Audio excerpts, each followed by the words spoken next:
Welcome to the VIT podcast, recorded on the unceded territories of the Musqueam, Squamish, and Tsleil-Waututh Nations. This podcast is a chance to hear more from the filmmakers presenting work at the annual Vancouver International Film Festival, as well as year-round at the VIF Centre. We hope you enjoy the show. Welcome to the VIF podcast. My name is Curtis Wallaschuk. I'm the Director of Programming at the Vancouver International Film Festival, and very excited to be joined by Jereme Watt, Director of Everest Dark. Welcome to the podcast. Thank you for having me. We always like to ask our guests to, walk us through your film in your own words. Mm-hmm. I've seen it so many times now. I'm always seeing something new that I didn't notice before. But for me, the overall thing that's I'm in love with is the love story between Mingma and his wife. That's something that I really felt strongly about incorporating into the piece because, Mingma is such a humble guy, a quiet guy. He doesn't always articulate what he's thinking or feeling. And, seeing him in the mountains was lovely, but to see him with one of the reasons why he was doing what he was doing and the relationship he had with his wife, that for me is kind of what I felt really endearing. Amazing. There's sometimes with Vancouver filmmakers or Vancouver-based filmmakers, the question comes up about the universality of the film. Mm-hmm. And in some respects, that's maybe not a concern for yours, because when you talk about Mount Everest, the vast majority of people, it symbolizes something to them. Mm-hmm. And I'm wondering for yourself, kind of like your way of being drawn into this particular element of Everest, mm-hmm. The kind of human cost, if you will, of people trying to climb the mountain, the Sherpas who try to retrieve the bodies of some of the folks who don't make it. Do you remember the first time that aspect of Mount Everest kind of came onto your radar? Oh, initially at the very beginning, the initial idea and this genesis of it when I was writing ideas down was I wanted to tell 10 stories of 10 different bodies on the mountain. At the time, and this is back in 2014 in January, there was, a pretty famous body that was up there called Green Boots, and nobody was particularly certain who that was. And there was many other stories of bodies in different areas of the mountain. And I was interested in maybe finding out who they were and telling, their 10 stories. So that's what initially drew me to the idea. And then when I eventually was put in touch with Mingma through another colleague, he was like, well, Mingma's the guy to help you do that. And then when I got to know him, I realized he had climbed Everest 19 times. And for me, I was just astonished by that number. I didn't even think that was possible at the time. So I started learning more things about the mountain and the Sherpa people who helped most climbers achieve their dream of the subject to the summit. And then I started thinking, wow, this guy's on track to break the world record. At the time was shared by two Sherpa at 21. He was on track to break that record. And so I kind of floated the idea with him about doing a story on him breaking that record. And he seemed pretty open to doing that as well. So that's kind of where we started going with the project. And then eventually, I went to Nepal with Kyle Sandilands, our DP. We started rolling. We started filming this story, and he was on his way to maybe do it 2 times that season. So he would at least tie it. Mm-hmm. And then the next year going back, we'd film the big record-breaking, feat, and we'd have this international story of this unknown Sherpa. And it would, to me, it was like a heroic tale about to unfold in front of us. But unfortunately, that's when we were rolling and the earthquake hit. And that just shattered that whole idea of pursuing that record anymore. It was no longer important to Mingma. And so that's when the story shifted. Were there other circumstances in your career that allowed you this sort of, I'm not sure if it's agility or flexibility or malleability in terms of the story you want to tell? Because I know you've worked a lot in television and in short films, but when thinking about that feature film you want to put forward, mm-hmm. some people would be very, they would cherish that initial concept, maybe just abandon the project. But what do you maybe attribute your malleability in this space to? I fell in love with Mingma as a human being. There was something about him that was I knew was special and is special, and just kind of listening to him. He taught me that it wasn't important for him to reach the summit 21 times, 22 times. That wasn't something that he felt was a heroic reason to d'être. So he kind of like opened my eyes to sacrifice and to doing things for other people, and that's kind of where the heart of where my interest started to follow. And if he, as you said, not driven by setting records or any sort of profile or infamy, when it came time to maybe have that conversation about centering your film around him and his efforts, was that a number of conversations to kind of have him understand and sign on as well? Yeah, I mean, it was a challenge because, Mingma was always open to, what I wanted to do as the filmmaker. He was very supportive of helping me tell his story. But I had to go back to Nepal to kind of get to know him. I like to really get to know my subjects and have them see who I am so that I can earn their trust. And after we had many conversations, he revealed to me that, the earthquake where 9,000 people across Nepal died, and the year before, in 2014, when 16 climbing Sherpa were killed in an avalanche in the Khumbu, he told me that he thought that was because God was angry, that there's bodies left on the mountain, there's garbage left on the mountain, and this was this was God's wrath, and so he wanted to try to appease that wrath by doing something to show that that they were making an effort to soften God's anger. So that's kind of where it started to go in that vein. As a director, I'm curious to know how you balanced maybe the centering of the story on him with the almost innate spectacle, if you will, of Everest. Like you can't help but shoot in that space and have some visual splendor come into play. And did you have a clear kind of almost visual map for how you wanted to shoot the film going into it, or was much that discovered in the edit afterwards? No, I had a very like some very clear intentions for me personally, and one of them was I could never really see what the route was from Kathmandu all the way to the summit, and I was always interested in that route, and I thought that in itself was one grand adventure, and so the fact that he wanted to go on this spiritual journey within that trek, that climb, that was really appealing to me to tell, because so many things could happen along the way, especially with his need to bring a body off the mountain and try to return it to a family. There's all these, and also like seeing his spiritual and religious beliefs and what they do to prepare before they do any sort of climbing. All these things I thought was a beautiful, was going to encompass this grand spiritual adventure that I wanted to tell. And then within that, we were just prepared as documentary filmmakers to go the different routes as necessary. And one of those routes was when that earthquake hit. And you mentioned preparation, but when you are operating in treacherous spaces such as this, I'm guessing preparation takes a very different form. I'm just wondering, how do you approach that with your crew? In terms of just like what they're signing on for, what the safety considerations are at any given moment in time. It just strikes me as a proposition that is very different than many others that might be presented to documentary crews. It's challenging because summiting Everest is not something that was of it's never really been a pursuit of mine.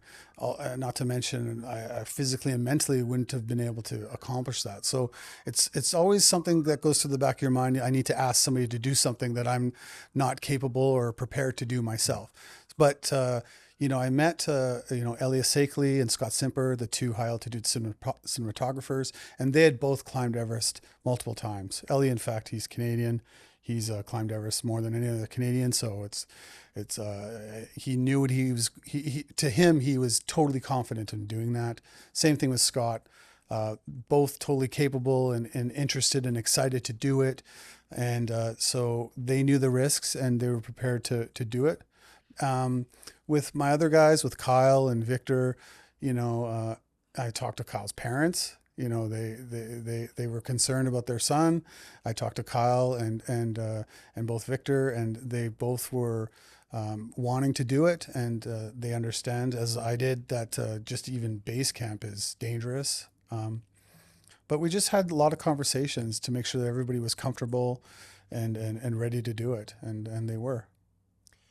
And the Sherpa too. I mean, the one thing that Mingma and I talked about pretty frequently leading up to it was, don't put any, and not that he would, but don't put any of your team at risk. If there's any chance whatsoever that you think this can't be done, don't do it because of the cameras. It's rather showcase your effort in trying to bring a body down rather than you actually bringing a body down and somebody gets hurt. It's a question that comes up at some Q&As as well. Like, what was your most challenging shot? But it feels like this is a film where every shot probably provided challenges. And I'm wondering, moving away from the actual ascent, even thinking of when working with Mingma and his family, just how you depict him, depict his family, depict his wife as well. And walk that fine line of like being intrusive versus like painting an intimate portrait of your participant as well. Well, like for me as a filmmaker, I'm not either a verite guy. I like to find a balance between verite and also maybe like being like a hornet who stings a little bit. Yeah. But you have to be careful. And the reason why I had to be careful is because the way that I can initiate subjects and get things out of them over here in the West is much different than in Nepal. So I had to spend a lot of time with Mingma. The Sherpa and Mingma's family, when you're welcomed into their home, you're their focus. They want to take care of you. They want to make sure that you're comfortable and happy and you're well fed, and that they're all about serving your needs as hosts. So for a long time, we'd be there, and it would be hard to get him to initiate. Just be yourself, do what you'd normally be doing if I wasn't here. But it was hard for him to kind of break past that based on his instincts to take care of us. But so that just took time. And then after a while, it was nice where he started to understand our process. And, I was like, well, have you spoken to your wife yet about maybe, asking her to come along? You mentioned to me, you might want to ask her to come. Have you talked to her yet? No, I haven't. Okay, well, when do you think you might do that? And can we film that? And then that's when he started to let us in and forget that we were there. And that's why some of those scenes for me are quite special. The film does present this really heady mix of kind of culture, spirituality, environmentalism as well, and wondering if maybe one of those elements became more prevalent as you were filming, and you wanted to really lean into as well. Oh, definitely the spirituality and their Buddhist practices, and they hold so many pujas, which are these religious ceremonies where they ask for God to keep them safe, long life, and we filmed so many of them, and so I kind of tried to embrace that a little bit, and also we filmed so many of them because. Sometimes when we do scenes, we'll film the scene, but we want to do the scene again to get other angles because we only have so many cameras. Sometimes they were resistant to doing that. Most of the time, actually, because I don't want to say superstitious, but it was a bit of superstition that they couldn't repeat some of their ceremonies because it just went against their religious beliefs. So that was a bit challenging, but we did lean into those quite a bit because that is so central to who he was and to why he wanted to do what he did, was to try to bring a body off the mountain. You ultimately brought on, Ina Fishman, a longtime, very revered producer of docs as well, and wondering that as a stamp of approval, how is that kind of maybe in the moment, as you're kind of finishing up the film, knowing that you have the backing of someone with that standing in this space, or has that opened up more doors for you as well? I don't think it's opened up more doors, or just more that I totally respected her and her opinion, and she's incredibly knowledgeable about films, and she's got great taste, and she's done well. So she would give she had a lot of strategies about the film now that it's been released, and how to market it and how to get it out to the world, and that's been invaluable. But like throughout the process as well, Ina doesn't micromanage or try to flex too much, which I really respect, and she'd give really good advice. And so she's one of those. She reminded me a lot of some of the Sherpa in the sense that she doesn't say a lot, but when she does, you're listening. Hmm. And so that was it was nice to have her on board and to have her support and love the film. The film premiered at CPH Docs earlier this year. I'm not sure, was Mingma able to travel to that festival? No, Or unfortunately, he wasn't. okay, has he had a chance to see the film, or have you watched the film with him? I've watched scenes with him, Yeah. and I've spoken to him all throughout the process. But we're trying to save it for him to see in the theater with an audience, because I want him to be celebrated. I want him to get some accolades from the audience the way that they've shown on us as the filmmakers. So we're hopefully he's coming out in November here to Vancouver. Very good. And it is a film that as we see the kind of diversification of film festivals, there are mountain film festivals, there are Buddhist film festivals, elements like this. And I'm curious, after screenings, do you find yourself fielding questions either on stage or after the in the lobby afterwards from the mountain set, the Buddhist set? Do you find that this is a film that really connects with a variety of audiences? I've just found the audiences just overwhelming with love and some adulation about this film. So many different elements that they've taken from it. One gentleman the other day said the music moved him, and that was thrilling to hear, just because music was really important to get proper during during the making of the film. And people have really like been drawn to the relationship between Mingma and his wife, and thanking me for involving that in. And I don't know that that's necessarily fair to thank me for that, but there was some ideas thrown around that shouldn't be in there, or because this film could have gone in so many different directions. There's only so much you can put into a 90-minute project. So, but yeah, no, the audience has been just wonderful. And maybe touching upon that, the different directions it could have gone. Wondering, are there films you look to kind of structurally Hmm. to understand, or to conceive of how you wanted to ultimately Hmm. frame this film? And were there any like maybe pitfalls you were looking to avoid as well? Hmm. Yes, for sure. So like, this might be funny, but the 1983 film Krull by Peter Yates was Interesting. definitely something that was at the back of my mind, just because of the fantastic journey and adventure and the scope of what they wanted to accomplish from beginning to end. And so that was kind of just in the back of my mind. But the other film that really moved me was Free Solo. Mm-hmm. Free Solo in the sense that, so I come from, reality documentary. That's where, it's I get my bread and butter. We do a lot of sit down interviews, a lot of OTFs on scene to kind of drive the narrative. And so when that film was, that shocked me in the sense that they had all that sit down interviews leading up to it. But then when Alex went to do his climb, that was it. You followed him up, and you were involved in the story, good or bad, whatever was going to occur. So that was something that I absolutely wanted to duplicate. So once Mingma left base camp and went up to, as high as he went, that's where we were going to be embedded with him, and not cut to any sort of sit down interview to take us out of that element. And then the film eventually just evolved that way, with no sit down interviews throughout, because it just worked better for me as an authentic piece, moving that direction. So that was kind of something that was at the back of my mind. And then for pitfalls, for me, I still feel relief to this day. Pitfalls, I just didn't want anybody to get hurt Right. during this. So, but another pitfall was we were filming at the height of COVID.